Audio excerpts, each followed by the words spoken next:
لا إله إلا الله محمد رسول الله.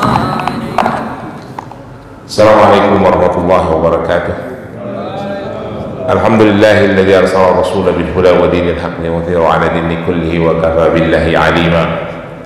أشهد أن لا إله إلا الله وحده لا شريك له وأشهد أن سيدنا محمدا عبده ورسوله. اللهم صل وسلم وبارك على سيدنا محمد وعلى آله وأصحابه ومن تبعه إلى يوم الدين. ربي اشرح لي صدري ويسر لي أمري واحلل عقدة من لساني يفقهوا قولي. أما بعد. Para jemaah sekalian, puji dan syukur kita panjatkan kehadirat Allah Subhanahu wa taala atas semua limpahan nikmat dan rahmat yang diberikan kepada kita. Alhamdulillah kita diberikan kesehatan dan kelapangan waktu untuk bisa sholat subuh berjamaah di masjid yang kita cintai ini, melanjutkan itikaf kita untuk mengikuti kajian ilmu yang insya Allah memperkaya pengetahuan kita dan memperbaiki amaliyah kita. Semoga Allah Subhanahu wa ta'ala selalu menjaga hati dan perbuatan kita untuk selalu tunduk dan patuh terhadap ajaran agamanya. Salawat dan salam kita berharap selalu tercurah kepada junjungan Nabi besar Muhammad sallallahu alaihi wasallam, kepada keluarganya, kepada para sahabat, untuk para tabi'in, untuk para tabi'ut tabi'in, untuk seluruh ulama dan seluruh umatnya. Insyaallah kita yang ada di masjid ini adalah umat-umat Rasulullah yang akan mendapatkan syafaat di yaumul akhir nanti. Para jamaah, hari ini kita membaca, setelah sekian lama kita membaca kitab Sunan Ibnu Majah. Hari ini kita membaca kitab Sunan An-Nasa'i, jilidnya jilid ke-7 dan 8. Bab yang akan kita baca adalah babul hukmi bittifaqul ahlil ilmi, bab tentang hukum dan bagaimana seorang ahli ilmu mengambil sebuah hukum, menetapkan sebuah hukum, kira-kira begitu ya. Nomor hadisnya 5397. Mari kita baca. Bismillahirrahmanirrahim. Akbarana Muhammad ibn Ala'i qala hadatsana Abu Muawiyah an A'mas an Umarah huwa ibn Umair an Abdurrahman ibn Yazid qala aktsaru ala Abdullah dhatal yawm faqala Abdullah innahu qad ata alayna zamanan walasna naqdi walasna hunalika thumma inna Allah azza wa jal qadara alayna an balagna matarawna faman arada lahu minkum khada'a ba'da al-yawm falyaqdi bima fi kitabillah fa in jaa'a amru laysa fi kitabillah falyaqdi bima qada bihi nabiyuhu sallallahu alaihi wasallam fa in jaa'a amru laisa fi kitabillahi wala qada fi nabiyuhu sallallahu alaihi wasallam falyaqdi bihi qada bihi salihun wa in jaa amru laisa fi kitabillah wala qada bihi nabiyuhu sallallahu alaihi wasallam wala qada bihi salihun walyastahid ra'ayuhu wa la yaqulu inni akhafun wa inni akhafun fa inna halalan bayyinu wal haramu bayyinu wa bayna dhalik umuru mustabihat fada' ma yurika ila ma yuribuka. Qala Abdullah Rahman hadal hadis Zaid. Hadisnya lumayan panjang ya Bapak-bapak sekalian. Jadi begini ceritanya, kira-kira artinya,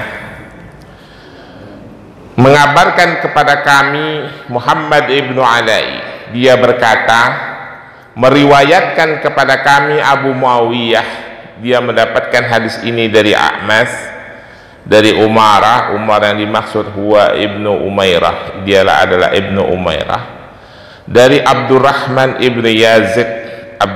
ibnu Yazid berkata, aksaru ala Abdullah dzatal yaum, maksudnya adalah Abdullah ibnu Mas'ud.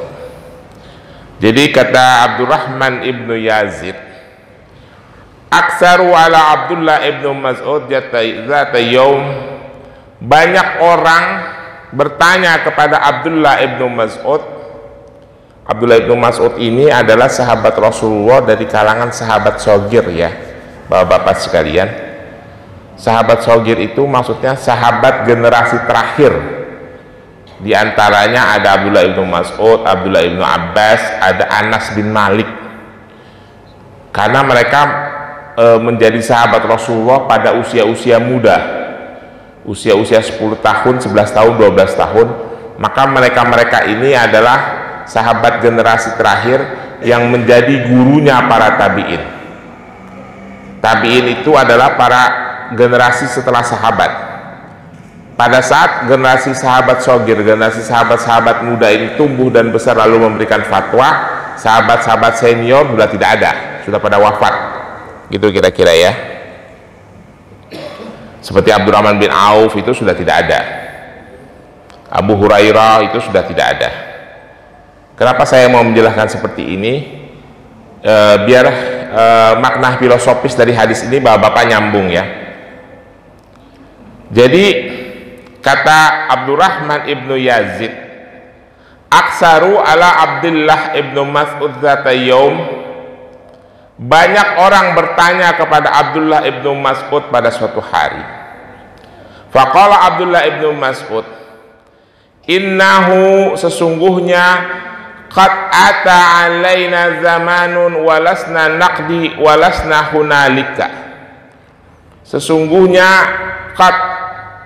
sungguh datang kepada kita suatu masa di mana kita tidak bisa menjumpai seorang alim, seorang hakim, naqdi, hakim di antara kita, walasna hunalika, dan kita pun tidak mampu menjadi hakim, kira-kira begitu, atas sebuah perkara agama. Summa innallaha azza wa jal qad qadara alaina an balagna ma tarawna faman arada lahu minkum fa qada'a ba'da al-yawm fayaqdi bima fi kitabillah.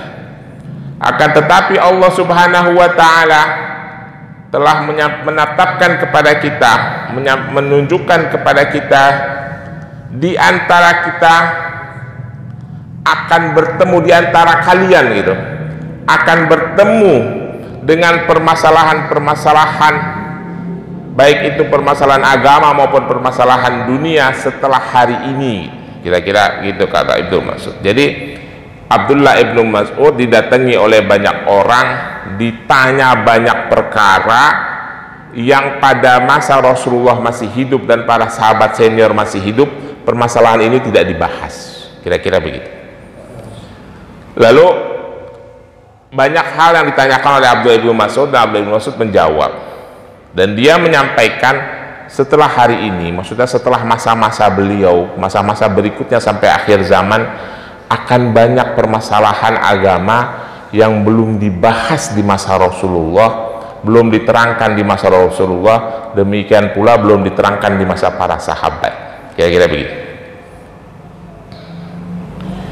Jadi Abdullah ibnu Mas'ud menyampaikan selanjutnya, falyaqdi bima fi kitabillah fa in jaa amrun, apabila datang sebuah masalah laisa fi kitabillah, kalau ada masalah setelah hari ini, maka kembalilah kepada Allah, itu kira-kira ya.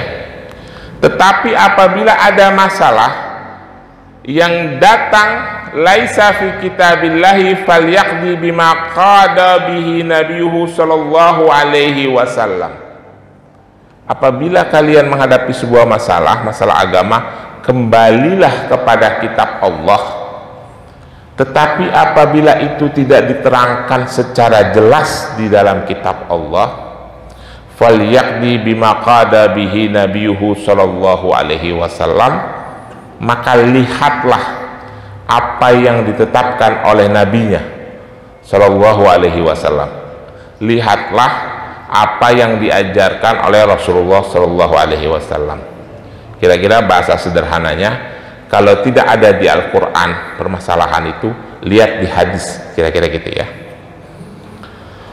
Fa in jaa amrun, apabila datang sebuah masalah, laisa fi kitabillah, tidak ada di kitab Allah di Al-Quran, wala qada bihi nabiyuhu sallallahu alaihi wasallam, dan tidak ditetapkan pula oleh nabinya sallallahu alaihi wasallam, falyaqdi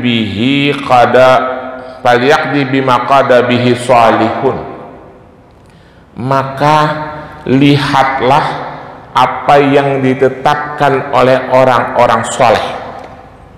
Jadi kita Pak, kalau ada masalah agama, masalah kehidupan yang membutuhkan rujukan agama, yang pertama, lihat hukumnya di kitab Allah, di Al-Quran. Apabila tidak dijelaskan di kitab Allah, maka lihat apa yang ditetapkan oleh Rasulullah dalam hadis-hadis beliau. Kira-kira begitu makna hadis ini. Apabila tidak ditemukan di dalam hadis Rasulullah, falyaqdi bima qada bihi salihun, lihatlah apa yang ditetapkan oleh orang-orang soleh. Jadi kita lihat orang-orang soleh menetapkan perkara ini seperti apa, itu yang kita ikuti. Fa in jaa amrun laisa fi kitabillah wala qada bihi nabiyyu sallallahu alaihi wasallam wala qada bihi salihun walyastahib. Apabila datang sebuah masalah tidak ditetapkan oleh Allah, belum ada ditetapkan oleh Allah di dalam kitabnya,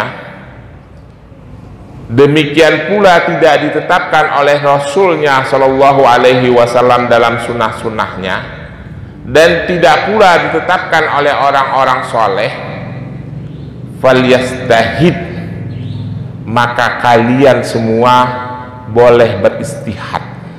Kira-kira begitu. Ra'aihu wala yaqulu, dan janganlah kalian mengatakan inni akhafun wa inni akhun, saya takut menghadapi masalah ini. Jangan bilang begitu, kira-kira gitu.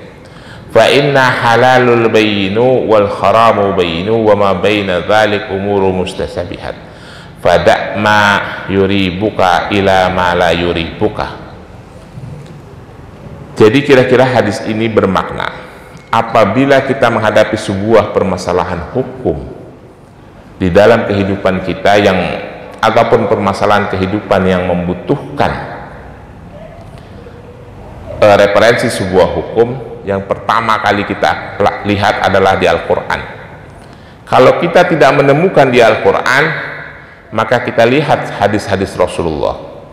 Apabila kita tidak menemukan di hadis Rasulullah, makna salihun dalam hadis ini adalah lihat yang ditetapkan oleh para sahabat.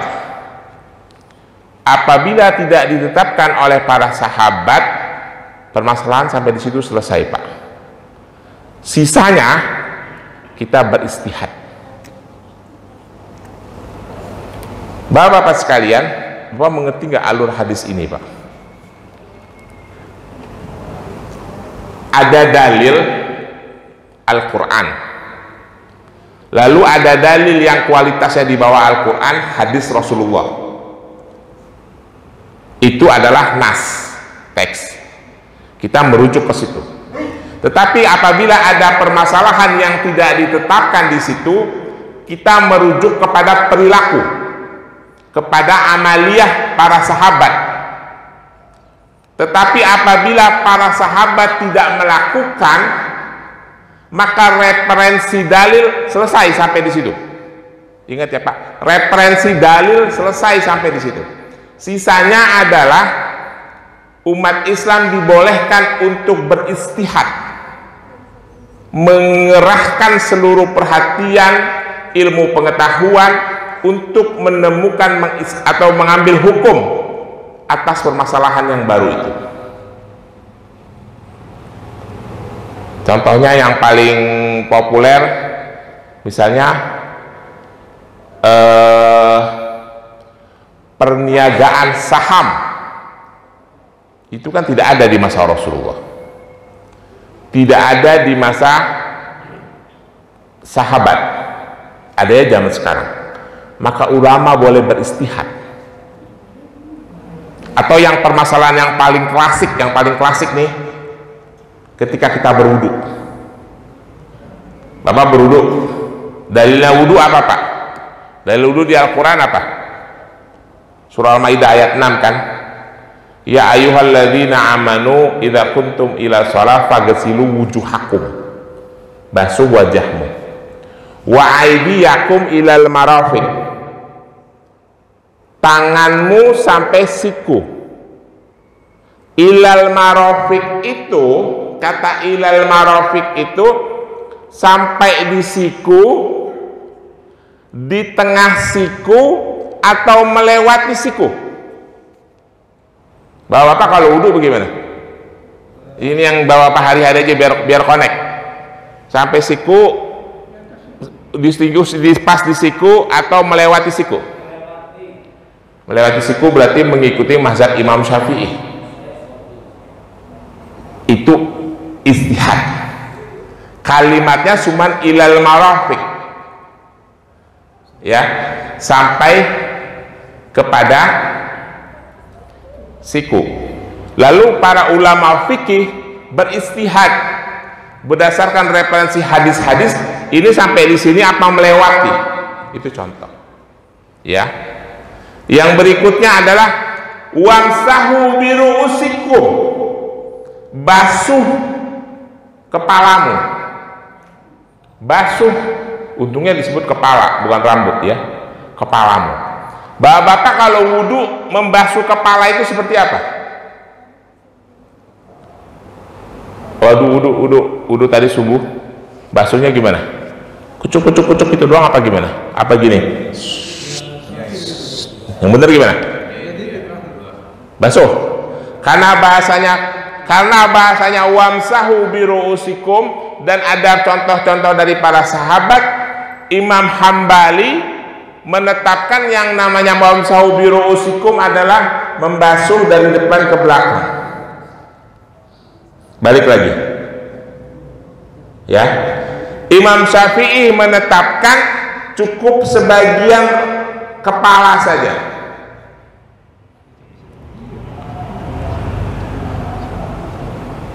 Lalu bagaimana yang tidak punya rambut? Karena dibasuh rambut Pak. Ada yang botak. Yang botak gimana Pak? Botak habis rontok misalnya rambutnya. Apa yang dibasuh? Pak, kena rambut Pak, dikit ujungnya sini nggak ada. Kalau rambutnya nggak ada, habis. Tetap bagian yang tumbuh rambut, ya, karena kalimatnya biru'usikum. Di ranah itu adalah ranahnya istihad, bukan kembali kepada, bukan ranahnya ayat Al-Quran, karena itu tidak dijelaskan secara clear. Itu contoh. Nah, contoh yang berikutnya yang berhubungan dengan istihad. Istihad itu banyak ya Pak. Bentuk-bentuk produk hukumnya dari mulai para tabi'in itu ada ijma, ada qiyas, ada maslahul mursalah, dan lain-lain gitu ya. Ada istisaq, ada istisan. Kita ambil contohnya ijma. Ijma yang paling modern, yang paling update. Bapak suka hari-hari ini update berita tentang haji tidak Pak? Haji tahun 2024 baca nggak Pak? Hari ini kan haji suhunya sangat tinggi di Saudi, terus jumlahnya, jamaahnya juga banyak. Pengalaman tahun lalu itu sedikit crowded pada saat jamaah dari Arafah setelah wukuf, lalu ke Musdalifah, lalu mabit di Mina. Ya, mabit di Mina berapa hari, Pak? Yang udah berangkat haji siapa? Pak Darso. Mabit di Mina berapa hari? Pak Darso udah lupa ya? Nah, ini baru. Mabit di Mina berapa hari? 3, 11, 12, 13. Lalu itu baru lempar jumroh. Lempar jumroh 3 hari, itu mabit. Nah, ada ijma yang baru ditetapkan oleh ulama dari kalangan Nahdlatul Ulama, tidak perlu mabit di Mina, tanazzul dari Mina langsung balik setelah jumroh karena kepadatan. Dan di Musdalifah sebentar saja ngambil batu, baru langsung menuju Mina, langsung lempar jumroh, langsung balik. Walaupun sebagian ormas lain mengatakan tidak bisa, tetap harus mabit 3 hari gitu. Itu contoh ijma, ya. Itu ulama dibolehkan untuk beristihad dengan alasan uzur. Maka dari itu hadis ini menjelaskan, apabila permasalahan tidak kita temukan di Al-Quran, kita cari di hadis. Nah, permasalahannya Pak, yang sampai hari ini ke kita, hadis itu sangat luas. Catatannya menurut para ulama, untuk perkara hukum, hadis yang boleh diambil sebagai rujukan yang pertama adalah hadis sahih yang mutawatir. Yang kedua adalah hadis hasan yang mutawatir. Yang ketiga adalah hadis sahih yang ahad. Yang keempat adalah hadis hasan yang ahad, tidak mutawatir. Setelah itu selesai.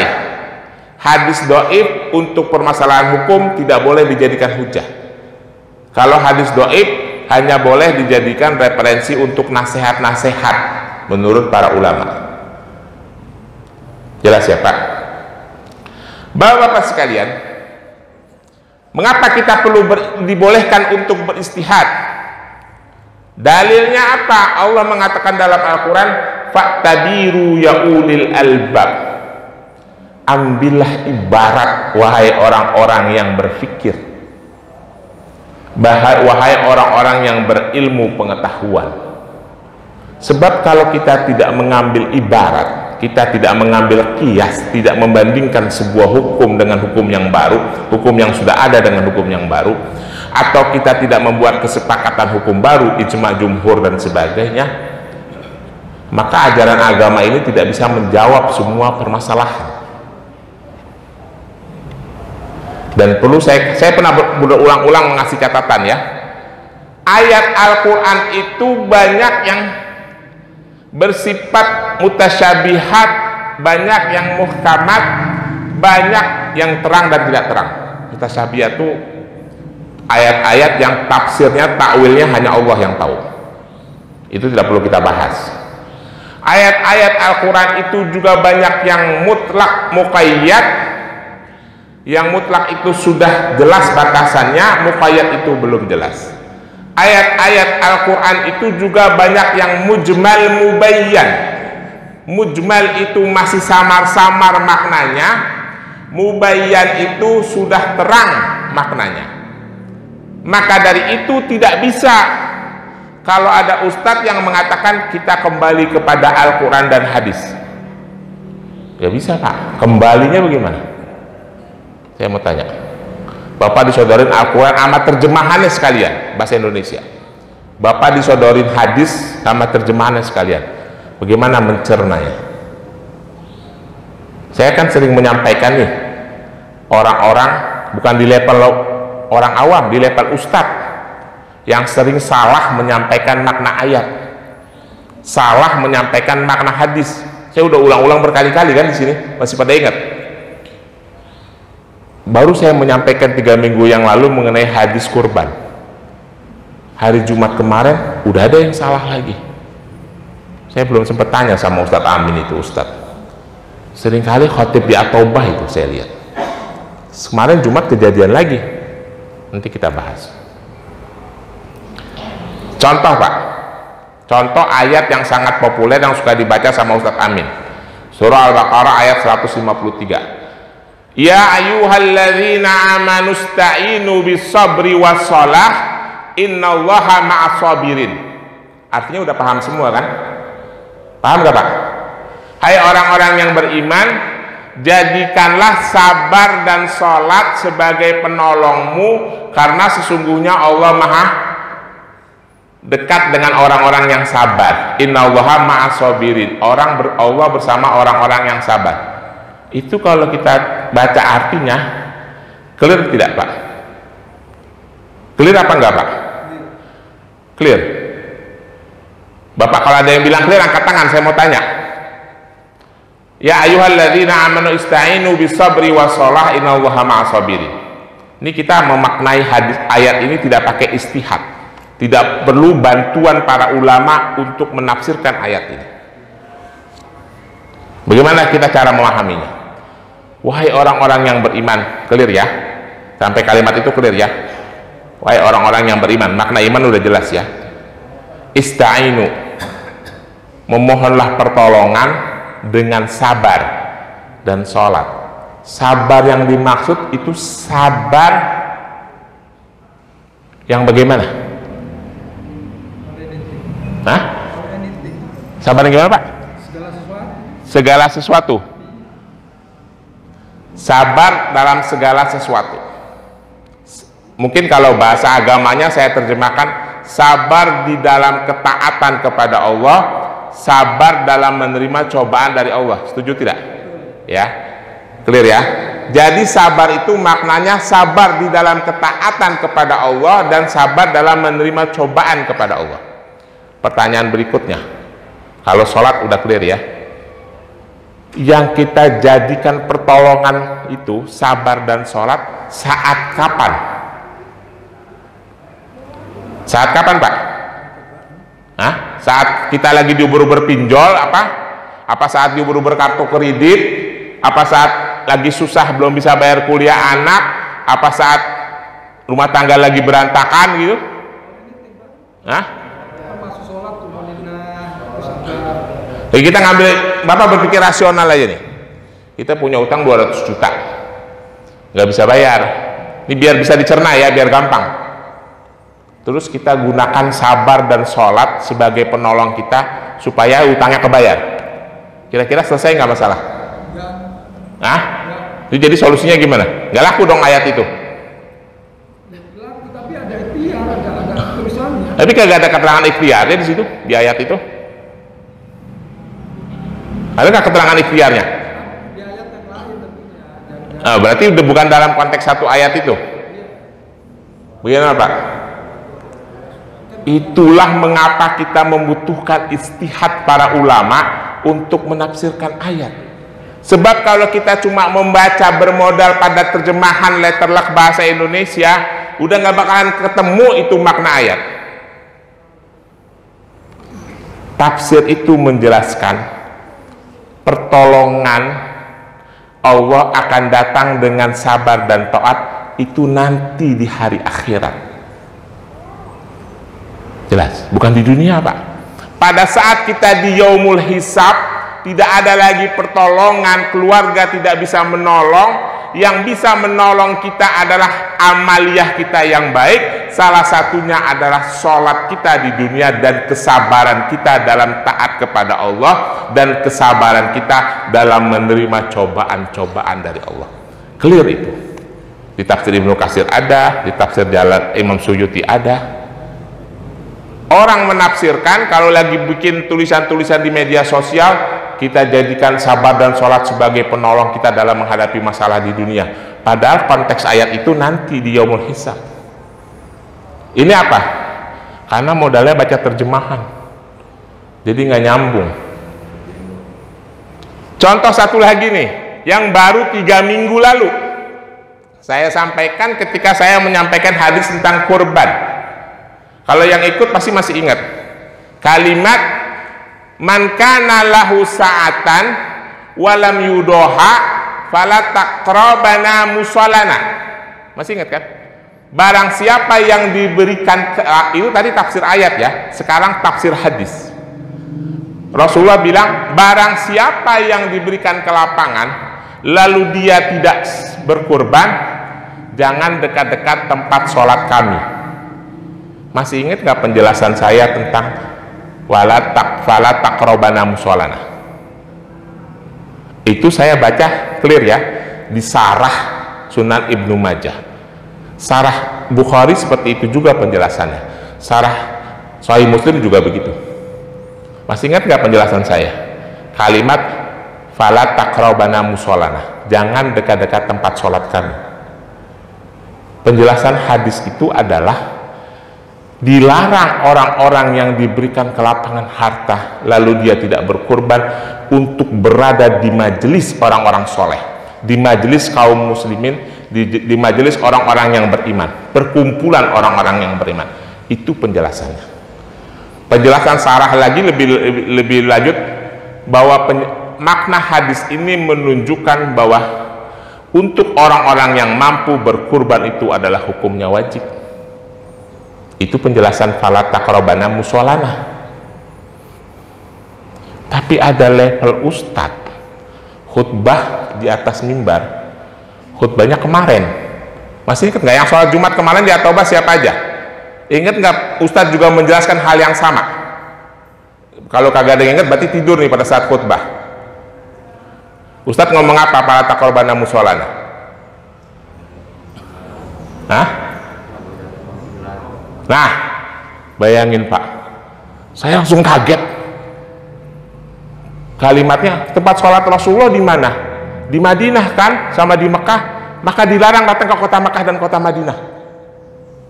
Kagak ada pasarah hadis yang menjelaskan kalimat seperti itu. Bapak buka aja semuanya. Saya bilang, ini Ustadz belajar di mana ini? Subhanallah, saya bilang, saya mau tanya gitu. Antum baca sarah kitab di mana? Habis itu saya langsung kabur ya. Saya bingung, padahal amplopnya masih di tempat saya. Saya suruh dia ngasih Ustadznya. Saya mau tanya. Itu kejadian di At-Taubah itu sering kali itu. Makanya saya sering protes sama Ustadz Amin itu. Ini Ustadz itu ngantren di pondok pesantren mana nih? Asal ngejeplak kali ya. Saya sedih banget tuh kalau level Ustadz begitu tuh. Kalau level orang awam biasa lah, nggak apa-apa. Level Ustadz begitu ngejeplak, asal ngejeplak aja. Maka dari itu kalau ada Ustadz yang mengatakan kembali kepada Al-Quran dan hadis, yes, clearly itu bisa. Cuma cara kembalinya bagaimana? Ibaratnya di sana ada tempat berkumpul kita, yang kita sudah paham itu rumah kita tempat kembali. Tetapi yang kita belum clear adalah jalan menuju ke sana caranya seperti apa. Itu yang perlu kita pahami. Yaitu melalui istihad para ulama. Maka dari itu ada fikih, ada mazhab fikih. Mazhab itu fikih ada 11 ya Pak, bukannya 4. Cuma yang kita terima sampai hari ini ada 4, tapi sebenarnya ada 11 mazhab. Makanya perlu istihad, dan istihad itu dibenarkan, dibolehkan. Yang buat saya lebih sedih lagi nih, di YouTube banyak sekali tuh Ustadz ngajar pakai handphone, baca Al-Quran, baca terjemahannya lalu dijelasin. Nah. Emang yang dia baca terjemahannya benar? Belum tentu benar. Satu lagi yang sangat populer nih, yang udah 12 kali saya bilang di sini. Innallaha la yastahi ayyadriba masalan ma ba'udatan fama fawqaha. Sesungguhnya Allah tidak malu, tidak segan membuat perumpamaan dengan seekor nyamuk. Ba'udah. Di At-Taubah ini ada 3 ustadz yang kepleset menerjemahkan ayat itu, menafsirkan ayat itu. 1 di majelis taklim, 2 di mimbar. Ketika ayat itu disampaikan, si ustadz menyampaikan ini adalah hikmah bahwa nyamuk itu juga berguna kepada manusia. Kalau ada yang menyampaikan kayak gitu, pergi Pak. Nggak ada hubungannya dengan fungsi nyamuk itu ayat. Nggak ada hubungannya. Berarti ayat ustadz itu tidak belajar munasabah. Munasabah itu keterkaitan ayat yang satu dengan ayat yang lain. Ya. Ayat itu adalah jawaban atas ledekan ejekan kaum kafir kepada Rasulullah ketika Allah Subhanahu wa taala menurunkan surah Al-Hajj ayat 73 yang bunyinya ya ayuhan nas duribat masalun pastami'u lahu, wahai manusia sekalian telah dibuat perumpamaan maka dengarkanlah perumpamaan itu. Innal ladzina tad'una min dunillah lan yakhluqu dzubabah walistama'u lahu. Sesungguhnya sesuatu yang disembah selain Allah, sesembahan itu bahkan tidak bisa membuat seekor lalat, dzubabah. Maka orang kafir mendengar ayat itu ngejek Rasulullah. Apa-apaan itu Tuhannya Muhammad? Masa nurunin ayat membuat perumpamaan seekor lalat? Apa nggak ada yang lebih keren? Sapi kayak kerbau kayak yang gede. Maka menjawab ejekan itu Allah menurunkan ayat lagi. Innallaha la yastahi ayyadriba masalan ma ba'udatan fama fawqaha. Kata Allah kira-kira, jangankan dengan seekor lalat, yang lebih kecil dari lalat pun buat Allah nggak masalah membuat perumpamaan karena Allah Maha Kuasa, kira-kira begitu. Karena di situ tulisannya bahasa Indonesianya ba'udoh itu nyamuk, maka orang itu berpikir tentang nyamuk. Padahal nggak ada Pak arti kata-kata ba'udoh itu maknanya nyamuk di Arab, nggak ada. Ba'udoh itu hewan kecil yang terbang-terbang, lebih kecil dari lalat, tapi bukan nyamuk yang ngisep darah. Itu ba'udoh. Saya pernah menyampaikan kira-kira kalau di Indonesia ini bari-bari lah. Bapak tahu bari-bari? Bapak waktu yang seumur saya nih, yang lahir tahun 75-an, 74, 73, suka dengar nggak lagu anak-anak? Ampar-ampar pisang, pisangku belum masak, masak sabiji di purung bari-bari. Suka dengar lagu itu? Mangga lepok, patah kayu bekok. Suka dengar nggak lagu itu? Lagu dari Kalimantan Selatan. Itu bari-bari. Kalau kita naruh makanan di meja di dapur, purung warnanya kuning. Hewan yang lebih kecil dari lalat, bukan nyamuk. Maka karena diterjemahkan dalam terjemahan Departemen Agama nyamuk, fokus orang ke nyamuk karena tidak belajar tafsir, Pak. Ya, itulah pentingnya istihad para ulama dan kita mengikuti istihad itu. Kalau kita tidak mengikuti istihad itu, bapak-bapak tidak akan sampai beribadah. Karena ajaran kitab-kitab fikih yang kita baca yang sampai kepada kita ini itu hasil produk mazhab fikih, Pak. Baik yang Syafi'i maupun yang Hambali maupun Hanafi dan Maliki. Kita kagak sadar aja. Kita fikih Fathul Qarib itu Syafi'i, kita fikih Fathul Mu'in itu Syafi'i, kita fikih Fathul Wahab itu Syafi'i, kita fikih Abu Suja itu juga Syafi'i. Kita tidak sadar bahwa itu adalah produk istihad. Makanya kalau ada ustadz yang bilang kita kembali kepada Al-Quran dan hadis, lu wudhunya bagaimana? Itu produk istihad. Ya, istihad itu dibolehkan tetapi ada syarat-syarat dan ketentuan-ketentuannya. Lama juga ya. Bapak-bapak sekalian, maka dari itu hadis ini menyampaikan apabila ada permasalahan kita harus kembali kepada Al-Quran tetapi membutuhkan pemahaman yang lebih dalam. Kembali kepada Al-Quran itu harus dituntun oleh ahlinya. Demikian pula kembali kepada hadis Rasulullah. Setelah itu kita mengikuti perilaku para sahabat, kaum salafus soleh. Yang dimaksud dengan kaum salafus soleh itu adalah para sahabat ya Pak, maksudnya kaum terdahulu. Kalau tidak bertemu baru permasalahan istihad dimulai, itu periodenya di masa tabi'in, tabi'ut tabi'in dan para ulama pertengahan bahkan sampai hari ini. Saya kira begitu, lebih kurangnya mohon maaf. Kalau ada pertanyaan saya persilahkan. Ada pertanyaan? Silakan.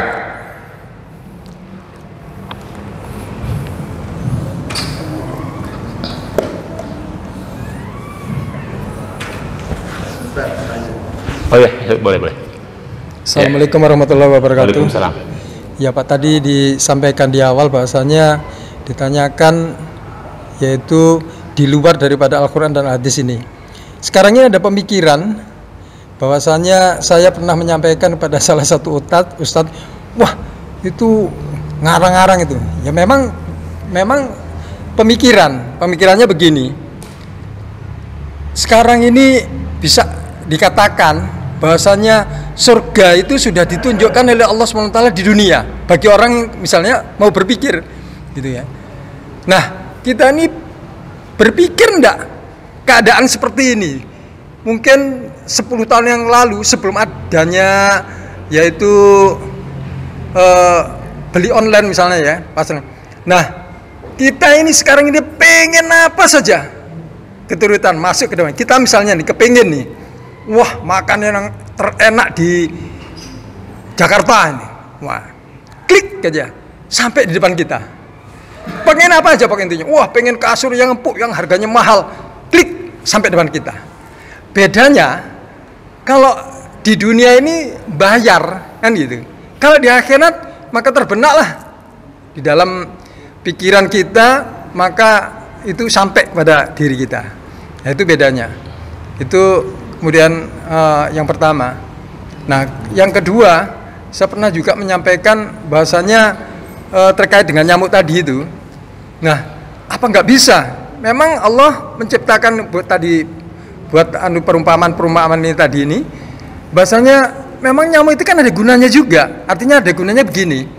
Maka dengan adanya nyamuk, suatu contoh yang ditemukan oleh Allah SWT ini, maka timbullah pabrik obat nyamuk.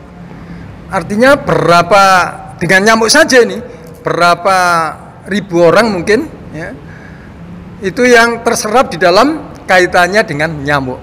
Demikian, mohon pencerahan. Terima kasih. Assalamualaikum warahmatullahi wabarakatuh. Waalaikumsalam warahmatullahi wabarakatuh. Ya, lanjut Pak. Terkait dengan pilihan yang terbaru dari MUI, yaitu tentang salam agama-agama yang lain.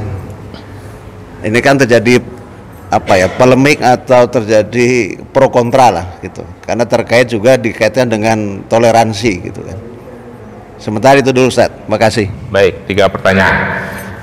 Yang pertama itu pertanyaan Bapak apa? Surga sudah sampai ke dunia. Maksudnya namanya atau kemudahannya? Baik. Nah, kalau gambarannya mau diambil contoh boleh saja, tetapi kalau yang terjadi di sana kita samakan dengan yang di dunia, jangan pernah kita sama-samakan. Karena apa? Karena surga itu ini harus dipahami ya Pak, surga bahasa Indonesia ya. Kita nggak usah pakai bahasa Indonesia, kita pakai jannah karena maknanya beda. Jannah itu adalah taman, ya, taman yang indah. Oke lah, kita artikan surga itu maksudnya adalah taman. Karena segala hal yang berhubungan dengan jannah itu adalah ayat-ayat yang sifatnya mutasyabihat, yang takwilnya itu tidak bisa secara clear kita pahami. Contoh ya, memakan makanan di surga apapun ada, ya. Lalu kita makan, lalu kita buang airnya di mana? Kalau itu kita samakan, apakah di surga itu ada toilet? Nah, itu makanya sifatnya mutasyabihat. Ya, kita hanya diberikan gambaran kecil tentang kenikmatan kehidupan di surga. Apakah kehidupannya itu kita di sana bersosialisasi atau tidak? Tidak tahu. Gambaran yang umum diberikan adalah di surah Al-Baqarah. Apa yang kita inginkan di dunia, di surga ada. Itu kira-kira cuma gambaran. Tetapi itu tetap mutasyabihat, maka tidak bisa kita samakan. Jelas ya? Lalu yang pertanyaan yang kedua, apakah tidak bisa kita mengambil ibarat lain? Bisa saja Pak, tetapi saya mau sampaikan ayat Al-Quran itu ada yang ada yang khas, ada yang khusus, ada yang umum maknanya, ada yang mutlak, ada yang muqayyad. Tadi kan sudah saya sampaikan, ada yang mujmal, ada yang mubayyan. Nah, yang bagian tadi itu adalah ayat yang khas, yang khusus ditujukan sebagai untuk menjawab pernyataan orang-orang kafir. Konteksnya beda. Dalam ayat-ayat yang lain boleh saja diluaskan maknanya. bisa gitu, jelas ya. Jadi tidak semua ayat itu konteksnya bisa diluaskan, jelas gitu, clear. Yang pertanyaan ketiga, ini agak sedikit membingungkan umat Islam di Indonesia, Pak. Yang saya sedih adalah begitu majelis, Bapak saya kasih logika gini, Pak. Majelis ulama itu kan kumpulan para ulama, Pak, betul? Biar Bapak mengerti ya kualitas ulama-ulama di Indonesia. Dan majelis ulama itu kan perwakilan dari ulama-ulama ormas Islam. Setuju tidak? Setuju. Berarti di dalamnya ada NU, ada Muhammadiyah, ada Persis, ada PRT, dan yang lain-lain. Menetapkan sebuah fatwa melalui komisi fatwa. Keluarlah bahwa mengucapkan salam agama lain itu dilarang. Saya mengikuti fatwa itu, Pak. Saya mengikuti fatwa itu. Saya tidak pernah mengucapkan. Tetapi ditentang oleh ulama dari Nahdlatul Ulama. Saya jadi bingung itu, dan itu pasti membuat orang Islam bingung. Seharusnya kan ulama Nahdlatul Ulama menentang pada saat sidang fatwa, betul tidak? Jangan udah jadi baru ditentang. Jadi cari sensasi kalau menurut saya, seolah-olah organisasi A dengan organisasi B yang mewadahi umat Islam saling berbeda. Itu yang saya sedih. Seharusnya pada saat Anda mau berdebat di dalam sidang komisi fatwa, sehingga orang lain tidak tahu. Kalau ini kan seolah-olah cari sensasi, akhirnya umat jadi bingung. Gitu loh. Kenapa Anda tidak tentang pada saat sebelum fatwa itu keluar gitu? Dan seringkali seperti itu, jadi nggak nyambung. Kalau saya ditanya, saya berpedoman pada fatwa MUI. Sebelum ada fatwa itu pun saya sudah berpedoman. Saya kan pernah menyampaikan di dalam pertemuan ini. Kalau urusan tauhid saya clear. Urusan akidah saya clear. Mau orang belakang rumah, samping rumah, depan rumah, no, tidak akan saya ucapkan. Tapi kalau urusan sosial jangan ditanya, Pak.